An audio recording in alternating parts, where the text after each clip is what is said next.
जय जगन्नाथ सांग मैंने आपण मानक शुभ सोमवार आपण मैंने निश्चिंत जानते जेहेतु आज श्रावण मास चलती से आमने बापा छुआ चलू पानी ढाड़ापी बाबा पाक मो धन ये पूरा ड्रेस पत्र पिंधि रेडी आम मैंने समस्त आसी पहुँची गलु मंदिर में गोड़ हाथ धोईकी माँ पुआ चलू बाबा को दर्शन करने फास्ट चलू भोग हरिक आने मो धन को देखिले चप्पल देखिए से निजे पिंधि कि मो मामा मत भी सीटा आउे से चप्पलटा भी मुझे पिंधि मुझे धन चल भोग हरिका नहीं आसा भोग हरिका नहीं आसला फास्ट मंदिर आगे वृषभ को दर्शन करदेली नमस्कार कर सारा चली बाबा को दर्शन करने आउ फास्ट नमस्कार करके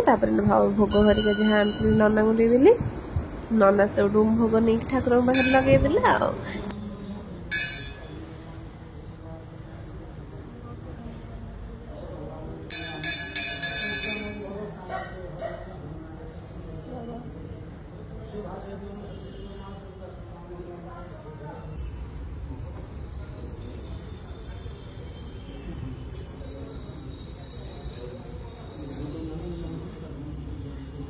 तापर आज सका बाबा को दर्शन करी मन बहुत भल लगे और माँ को भी दर्शन करी बहुत भल लगे तापर सब पलि आसली घर को जल्दी जल्दी कौन बनैबी तापर से भी खाई ऑफिस जीवे ना अरुआ भात को डालमा एपट छुंक करदेली आ पोटल और सोयाबड़ी टी पसदेली आपर एपटे रोषेबास सरला तापर एपटे मो धनर भी पानी सर जाइए पानी बसईदी से भी ऑफिस